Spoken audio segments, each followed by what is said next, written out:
I am here to talk about the profound effect that air quality has on our health, and what I believe is one of the largest missing links and pieces of the puzzle in our healthcare community.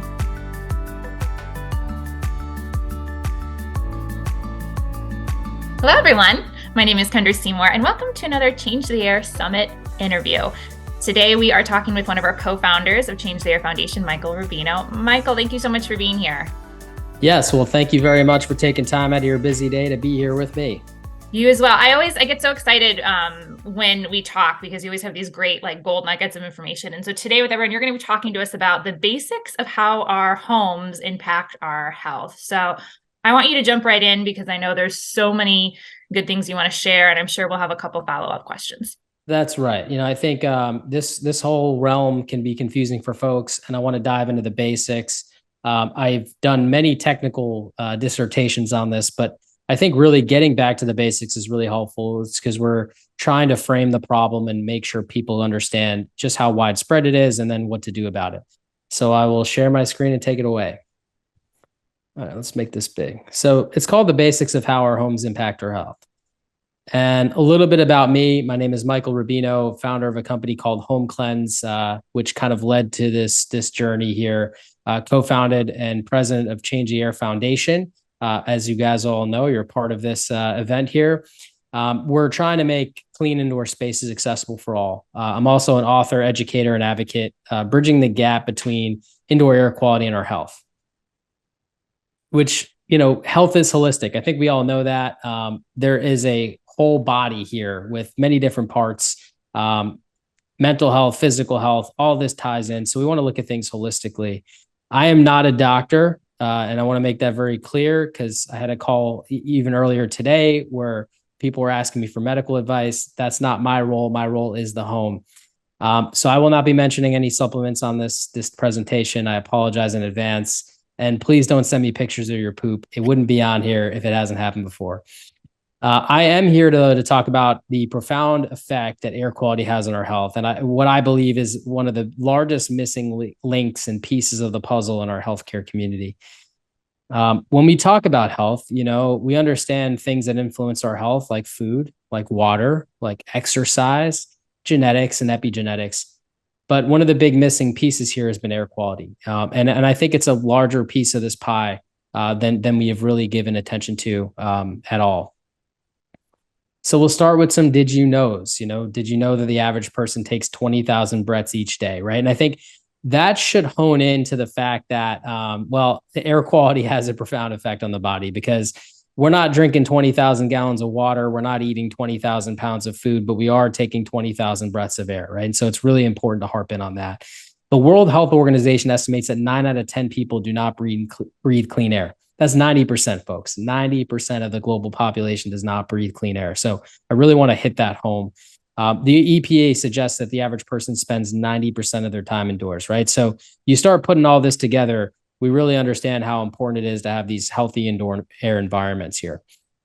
So what makes air quality poor, right? So, we have to look at this from a standpoint of 20,000 breaths that we take, and then particles that are entering our body with each breath that we take, right? So what particles might be contributing? Well, VOCs, right? Volatile organic compounds. Best way to describe this is if you've ever painted a room, you've walked into that room right after, and even some time thereafter, you're smelling this fresh paint smell. It's the particles that you're breathing in that are then representing a particular smell, but these particles are called VOCs. Electromagnetic fields and radiation. I've seen crazy stories with, refrigerators on one side of a wall, a kid's bed on the other side of the wall, kids not feeling well, right? Because of the EMFs that the refrigerator is impacting. So, being mindful of EMFs and radiation inside of our homes is important. Formaldehyde is another big one. Thanks Amazon, I can get a beluga whale delivered to my pool in 2 days. However, most of the products that we have delivered to our home, we don't really know where they come from. If they come from other countries, they might not have as strict formaldehyde regulations. And so unfortunately, all this brand new stuff that we buy all over our house all the time could have high levels of formaldehyde that's impacting our air quality. Another one that we don't talk much about, radon. Radon comes from typically below ground, can impact basements and crawl spaces, which then impacts the living space. important to be mindful of radon. Household chemicals is another one. We want to start trading our chemicals for botanical products, but household chemicals can, again, increase the amount of particles that we're breathing in. And then, of course, water damage, which includes mold and bacteria. How do we invest in air quality, right? I think I've tried to do a good job framing the problem. Hopefully I've done that for you. And the next thing we want to talk about is how do we make these investments, right? And so we want to use low VOC alternatives for paints, adhesives, and other VOC containing products. We want to ensure that our homes are well grounded, not creating any EMFs, hardwire things like internet if we can, and then potentially using EMF reducing paints on the home's exterior to just reflect EMFs instead of absorb them. Is a good tip and trick to do for that. Ensuring your furniture, sponges, and other manufactured products do not contain formaldehyde. I say sponges. Yes, I know it's weird, but sponges, the big brands that we know of that we have in our home sometimes might not be as good as we thought they would. Inspecting the home for radon and installing a radon mitigation system if necessary is another good trick to help with the air quality of the home. I mentioned this earlier, but tossing household chemicals for botanicals. And unfortunately, when it comes to water damage, we're going to need way more slides for this because it is a lot more complex. So let's begin on water damage, right? So we have mold and bacteria. Well, mold and bacteria are pretty insidious as they constantly reproduce. Mold is typically 2 to 4 microns or roughly 25 to 50 times smaller than what the eye can see. Bacteria can be between 0.2 and 2 microns in size. Mycotoxins, which are toxins produced by certain species of mold, are approximately 0.1 microns in size. Why does this matter? According to the American Lung Association, anything smaller than 10 microns poses the greatest health risk.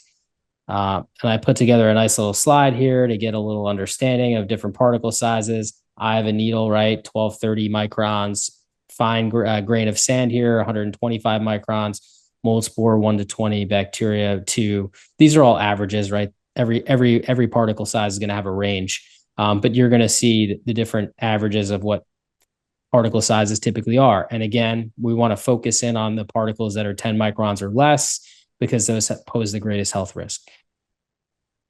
What is mold, right? We've all heard this word mold. It's that ugly 4-letter word that we typically tend to avoid, become fearful of, and all kinds of things.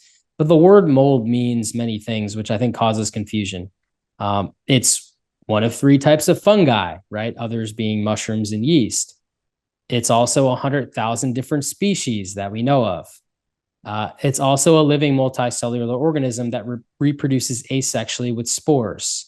Asexually meaning it just reproduces on its own. One spore that grows and germinates into an actual living organism can just start reproducing one spore on its own.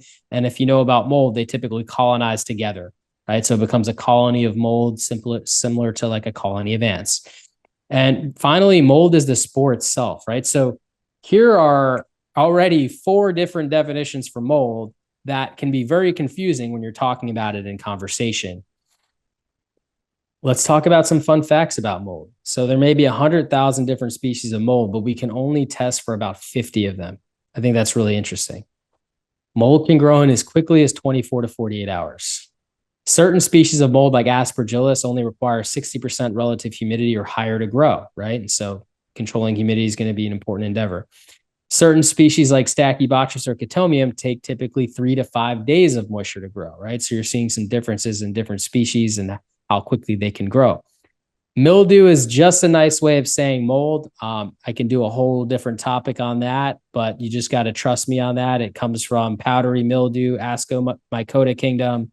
Aspergillus is also from the Ascomycota kingdom. And so when you look at that perspective, a lot of people think that, Aspergillus or, mildew as to what people typically reference that as is not as harmful, but Aspergillus can be a mycotoxin producing mold, right? So we want to get away from using things that make us feel safe when that might not actually be true.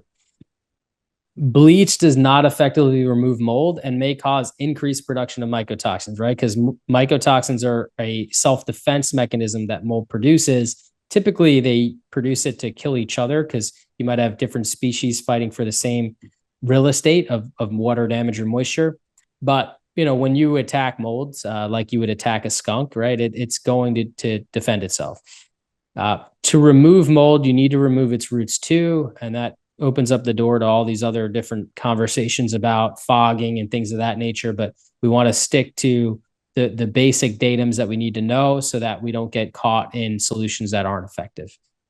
And then mold hates me, right? And that's a joke. Mold in our health. Mold is like a plant, a poisonous one. Now, it has roots. It produces things like seeds that are called spores, and it could also produce toxins, right? So that's where that poisonous fact comes into play. Mycotoxins are fungal toxins produced by certain species of mold.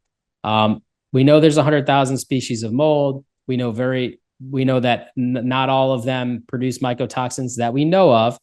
And we probably don't know all of the different mycotoxins that might possibly exist at this time, but this is kind of the baseline for our understanding here. How are mycotoxins produced? I covered a little bit about that. It's a self-defense mechanism used to defend against the real estate inside your walls. So we become innocent bystanders, essentially, of this chemical warfare that's happening behind our walls. And that's kind of how we get impacted. Also, of course, mycotoxins can contaminate food supplies, and we can typically have that issue with coffee and grains and things of that nature. So something to be aware of. But, what we really want to understand is modern buildings are being built tighter and tighter to solve a problem called energy efficiency, which really goes back to 1970s when Richard Nixon was president and we had an energy crisis, and we have just been going in that direction ever since.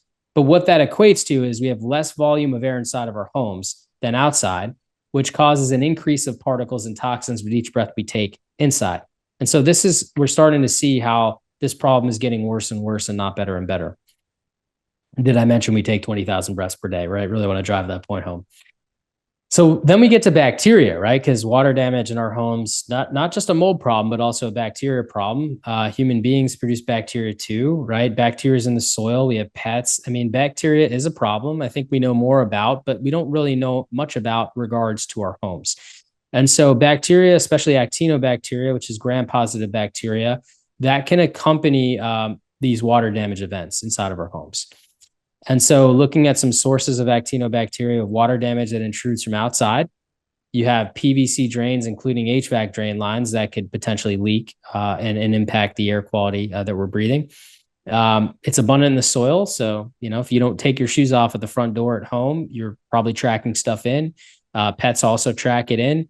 We do release 39 million particles of bacteria as human beings as well. And so we want to take that into consideration too. And what does bacteria need to grow and survive? Water, just like mold, right? And so when we have water damaged homes and we are tracking all this bacteria in, we're giving it a good environment to grow and thrive and impact the air quality at the same time. The size of actinobacteria, between 2 and 50 microns, with 10 microns being the most common size. So interesting to know, because again, we're tracing that back to that 10 microns or less, posing the greatest health risk here. Did I mention we take 20,000 breaths per day, right? So we're getting the gist of this. So my story is an interesting one. I just dared to be different, and that's kind of why this in the title here. With Hurricane Sandy, I saw this pattern of illness that came out of that. Homes were remediated, but they were still testing, showing that they were sick with high levels of mold. There seemed to be a lack of understanding between mold, bacteria, their byproducts, which allowed people to still feel the effects of water damage even after their homes were remediated. My career, it definitely has about 10,000 people over the span of a decade since I've been doing this. I've been in touch with just 4,000 people since the pandemic. And, by the time I wrote this slides, I'm sure it's a lot more. Lyme disease, mast cell activation syndrome, Epstein-Barr virus, Hashimoto's, Sears, PANS, PANDAS, chronic fatigue syndrome, Bartonella POTS.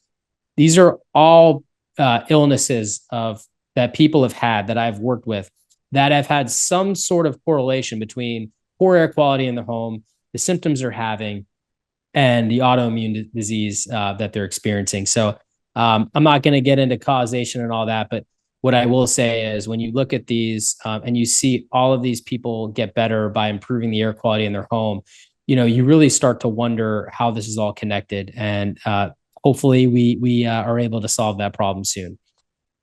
One thing that really noticed for me is, once these people had toxic exposures, they really became hypersensitive to mold and bacteria from water damage, and that kind of followed them from home to home if they moved, or from remediation to remediation if it wasn't done thoroughly enough.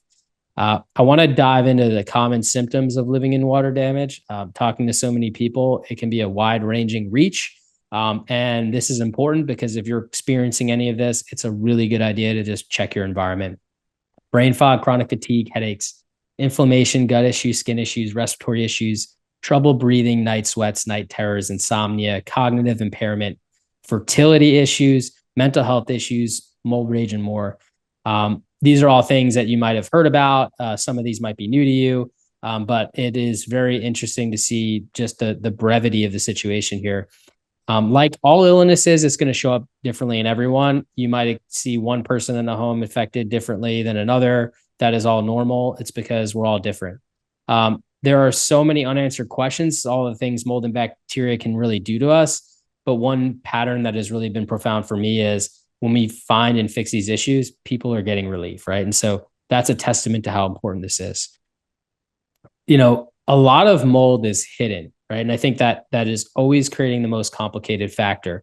Because it's hidden like behind a wall and you have no idea hidden, it always appears that you don't have a problem. And so there was this old process where people would call, some guy from Mold Inspections R Us, and they'd come in and they'd run an air sample in the center of your home. And, while they're telling you how nice and clean the place is and there's no way you have mold. And guess what? A couple of days later, you get this 1-page report back and it says, good news, your home is perfect, right? And imagine going to the doctor and you're not feeling well and they just check your vitamin D, right? And as your whole health profile, and your vitamin D comes back and they're like, get good news, you're healthy, And this happens to so many people all the time. They do a blood panel, they check for the basic stuff. They're not looking for other biomarkers, and they tell you there's nothing wrong with you. It almost makes sense. If I have poor air quality, I would test my air. I mean, it does make sense. But the problem is that mold typically travels about 2 to 3 feet before it becomes a part of, before it settles, becomes a part of your dust. And then once it's a part of your dust, it's just too big to fit inside this air cassette, right? And so now we get this problem of we're missing things with air testing. Dust recirculates through changes in pressure and HVAC from one room to room and entering the body with those damn 20,000 breaths that we take. Now, if you've ever sat on a couch near a window on a sunny day and you saw that light refract off of the dust, you really get a sense for how much dust is in our air, and mold becomes part of our dust. Even mold behind a wall that you think is not impacting you is getting in front of that wall, becoming part of the dust, and impacting the body with each breath you take. So really, we needed to move away from air testing as a screening tool. Now, air testing is great to help find sources when utilized by a professional that really knows what they're doing. But just like we screen our bodies at the doctor, we want to be able to screen our homes. Our dust is like the blood of our home. It carries the DNA of what's in it. So I personally developed an at-home test called the dust test to help consumers get better information. But any test using MSQ PCR technology can provide you the data that you need, right? And so it is the technology behind this test, MSQ PCR, very similar to, you guys probably have heard the word PCR pretty vividly over the past couple of years. We understand that it's DNA-specific testing. This is no different. You're analyzing the dust. You're finding out what is in your dust so that you can do something about it. With this technology, you can look for mold, toxins for mold, bacteria, toxins for bacteria, essentially all the byproducts for water damage. And I think why I particularly like this, and I don't know if I put this in a slide or not, but you essentially are getting information beforehand if you have a problem. And then you're able to take that to an inspector and say, hey, this is what's abnormally high. Help me figure out where these are in my home. And that's why I love it so much and why I think it's so effective. But this is kind of a little bit of an understanding of, different types of testing, what their benefits are and stuff. Air testing can miss sources more than 3 feet away from testing. Really important that you know that. It can miss sources behind walls or ceilings unless you're pulling air from behind them or unless you're testing really close to them. Surface testing is really only helpful to test visible spots. Now, I love surface testing when we're talking about water damage underneath a kitchen sink, for example, because sometimes even the most benign looking water damage sign, if you test it, it might have boatloads of aspergillus or penicillium, that can produce mycotoxins. That's an issue. So it's good to be able to check suspect areas. But the benefits of, like dust testing technologies, MSQ PCR technology, really, I think, drive the point home of being able, for a fraction of the cost, to be able to test the entire home to see what you're being exposed to answer that first elementary question: does my home have a problem? It really helps validate people to understand if that is an issue and what to do about it from there. So we get to addressing water damage, right? So you do a test, you find out you have a problem, you figure out where it's coming from. Now we have to address it, right? And so what do we do? Well, after you identify the sources creating these particles and toxins, you need to remove, not kill, the sources of mold and bacteria. Now, I put not kill in parentheses. This is very important. We do not want to rely on killing products that are designed to kill, like fogging and all that other stuff, because that is not going to get to the root cause of our issue, and it will just come back. So it's really important that I harp on that. We need to clean the HVAC because it's the lungs of the home. Now, you may have had a problem in a basement or a problem in a bathroom, but if you did, odds are that those particles and toxins that become part of your dust are then getting into your HVAC system, and then your coil that constantly condensates is a wet environment for something like mold to begin to grow. And so our HVAC systems, 99% of the time, become contaminated in a moldy environment. And it's important that we deal with that. Otherwise, even if you remediate, you're still likely to feel the effects of that. Finally, we need to clean the home, because if you know about HVAC, 97% is the national standard of how well sealed a system should be, meaning there are leaks. So particles will escape into the environment. Doesn't matter how good of a company you hire. So you want to clean the home directly after. The two main objectives, right? Remove the organism, remove the particles and toxins created by the organism. That's it. We'll keep it real simple. How you go about doing that can be as complex as you want it to be, but we have to keep it simple so that everything that we do goes right back to handling those two objectives.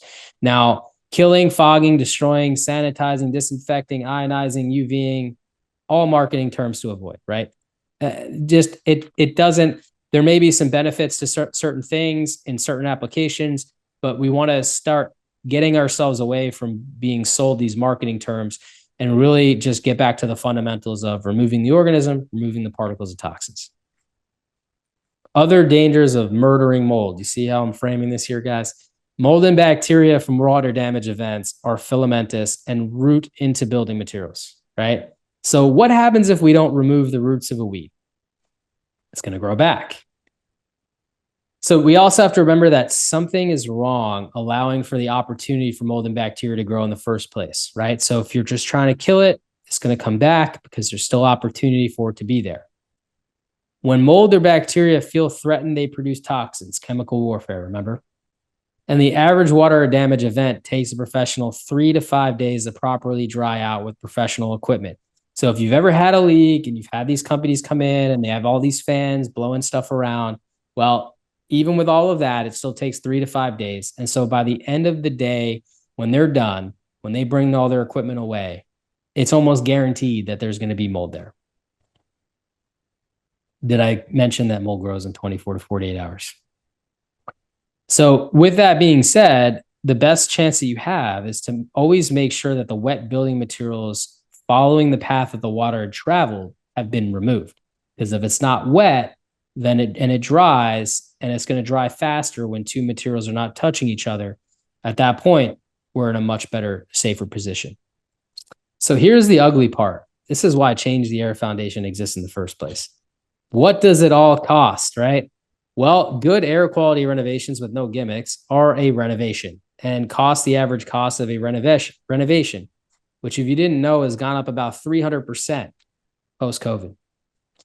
The other ugly part is some homes need more renovations than others. I have done projects for 15 grand. I've done projects for $500,000, right? And so it's really important to understand that your problem might be more expensive than the next person, or it might be less expensive than the next person, which makes this really hard to nail down.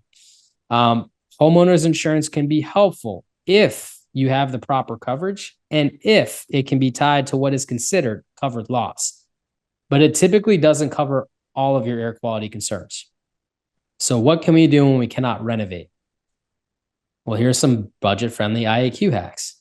So particles and toxins accumulate in the dust. Regular wet wiping of the surfaces can reduce exposure to contaminants, right? The more dust you're removing with these particles and toxins with it, guess what? Every time you take a breath, less particles and toxins come inside.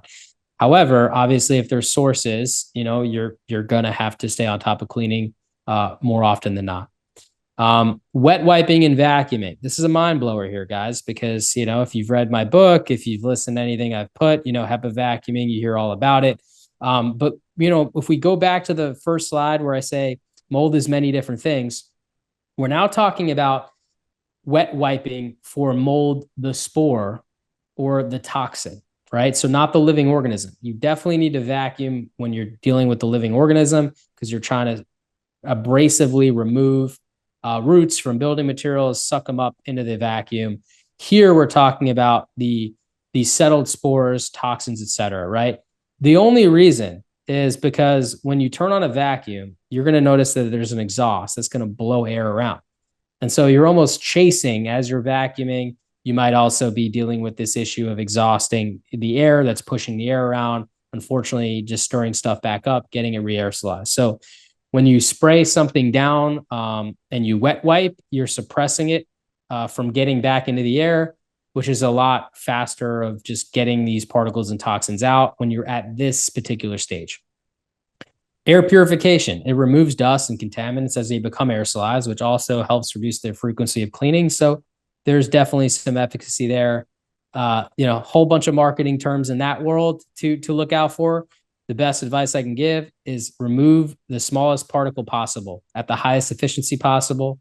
That's the name of the game when you're looking for an air purifier. HVAC filtration. Consider upgrading your HVAC filtration to remove smaller particles for the enter your HVAC. The highest filtration you can get is MERV 16. So if you have a MERV 8 or a MERV 13, you may want to consider, getting an upgrade from there. Cleaning your HVAC first, then the home. Keeping that in mind, that's a good strategy to make sure the HVAC's clean. It is the lungs of the home. Maintaining humidity levels between 40 and 50%. These are all things you can do right now, reasonably priced, to improve the air quality right this second. So I want to thank you guys, for having me on here. I am a certified microbial remediation supervisor. It's the highest certification you can get, requiring 10 years of documented field experience. Author, founder of Home Cleanse Again, and co-founder and president of Change the Air Foundation, who has been instrumental in helping to put together this event with all the amazing guests that we have here. So I just want to thank you again. We're here to help people, and we really appreciate you for joining us in today, and really hope that you learned a little bit and continue to learn as you kind of go through the episode. So without further ado, I'll stop sharing. Thanks, Mike. That was great. Yeah, I love how you really made this kind of tangible for people, because I think everyone thinks, well, I can only improve my indoor air quality if I hire a professional to do X. And what you've kind of shown us is that there's these easy swaps with cleaning products and the types of paints we use, and then even down to like our cleaning regimen. So I wonder if we could hone in on that a little bit more. If somebody's cleaning, what are you wet wiping with? Because if you go online to the Facebook groups, like there's like all sorts of recommendations. So what do you use to wipe in your home? What are you using to vacuum? What are we looking for specifically? I use a product called Benefact, and I've been using it for a long time. So I think it's 2014 or something like that. I made the switch, and I've never looked back. There's a reason being behind it, and it's because it has an amazing ratio of surfactant, fancy word for saying dish soap, and disinfectant, right? And so what we're looking to do is we're looking to help separate particles from surfaces and really remove them with a microfiber towel, which is another 100 times more effective than any other removing agent here. You could use soap and water. You can use vinegar and put a little soap with the vinegar, whatever you want to do. But at the end of the day, do what's best for you. It's easily available. And, make sure you're using something that is going to degrease, because we have to remember, as human beings, we actually are pretty oily. Our skins release oils. If you've ever been to Disney World and you've seen the posts that millions of people touch all the time, they look all oily and weathered. That's literally what happens. So our oils stick to things that we touch, and we touch our walls and we touch our doorknobs and our desks and our computers. Um, Cooking oils in the kitchen, the products we use in the bathroom when we take a shower that kind of aerosolize and get all over the place. These create these oily films that allow particles and stuff to stick to. So I think it's really important that we have some sort of degreasing effect when we're cleaning, which is why I use that particular product. But if you want to use something that doesn't have a surfactant, make sure you put a couple of drops of dish soap in there, and mix it with it. So then in terms of wiping now, do you use paper towels or microfiber cloths? Like, there's a lot of debate out there on that. So I use disposable microfiber cloths, and I fold the cloth into fours so that I essentially get to wipe things multiple times with the same cloth, just folding it over and turning it over, etc. You can really get like 8 uses out of one towel if you do it right. And then you discard the towel because, well, who wants to be worrying about, these potentially contaminated towels now? And what do you do with those? And if you get a disposable towel, it's a lot cheaper than a reusable towel, because really it's the piping that goes around the towel that allows it to be reusable, or the threads would fall apart. So that's what I do. That's what I recommend. And I think that's really the better route to go to be safe.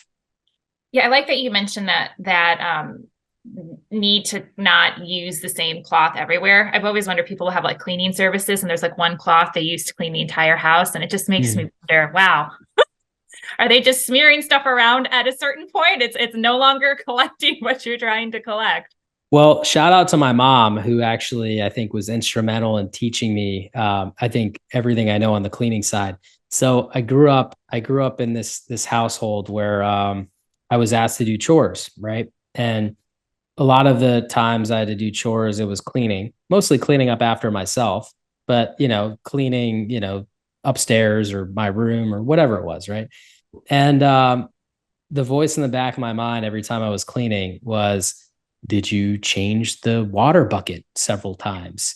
Because it was always, Michael, this is not acceptable, because all you did was swish the dirty water around the floor.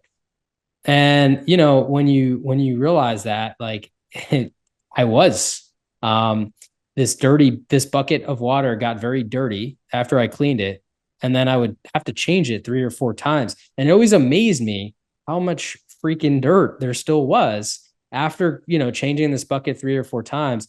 And I started to realize later on in life how important this actually is, because you know we're just swishing dirt around when we use the same rag.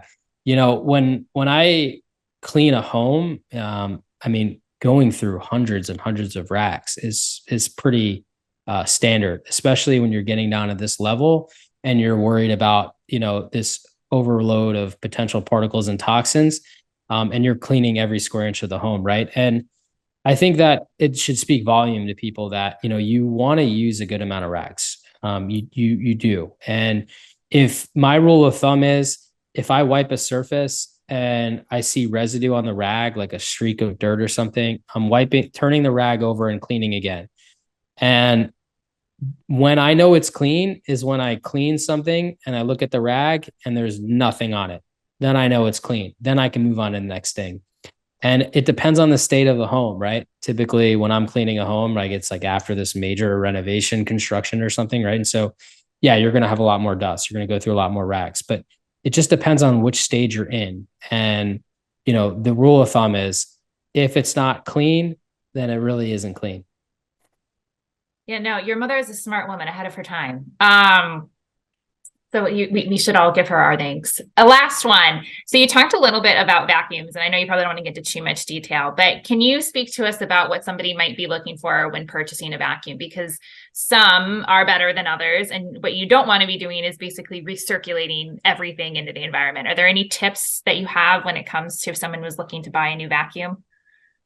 Yeah, I like canister vacuums probably the best. And the reason being is because they're usually better sealed, easier to maneuver around.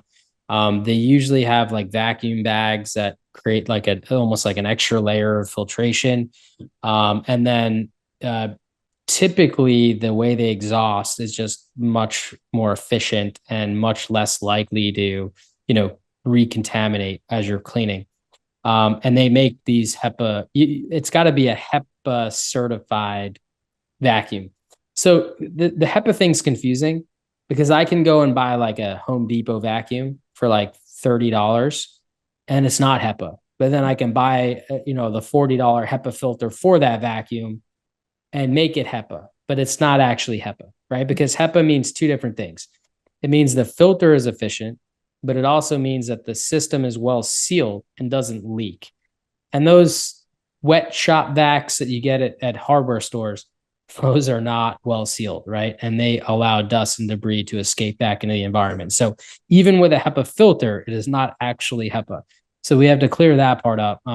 Get a HEPA vacuum. There's Ulpa out, which supposedly gets a little less. Our technology on vacuums definitely need improvement, because if we have air purifiers that can get a smaller particle, that means that we could develop filters for vacuums to get smaller particles as well. So I'd love to see that come to fruition. Yeah, I'm kind of a nerd when it comes to vacuum cleaners. I spend a little too much time because I do find it interesting. So that's good to know. So you want it basically a closed, sealed, HEPA filtered system. Is kind of what you're looking for. Yeah.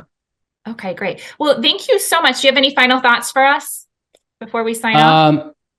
Well, welcome. And I hope you enjoy all the other amazing talks. I have another presentation where I did one of those animation videos that you should check out, depending on which order you're watching this in. But I hope that I hope this has been great for you, and I hope that you continue to learn a lot from this. Yeah, Michael's absolutely right. We have so many great talks for the summit that dive into each of the aspects maybe a little bit more, and lots of health practitioners and doctors. So be sure to check it out, and do us a favor, tell your friends about us. All right, well, we'll see you next time.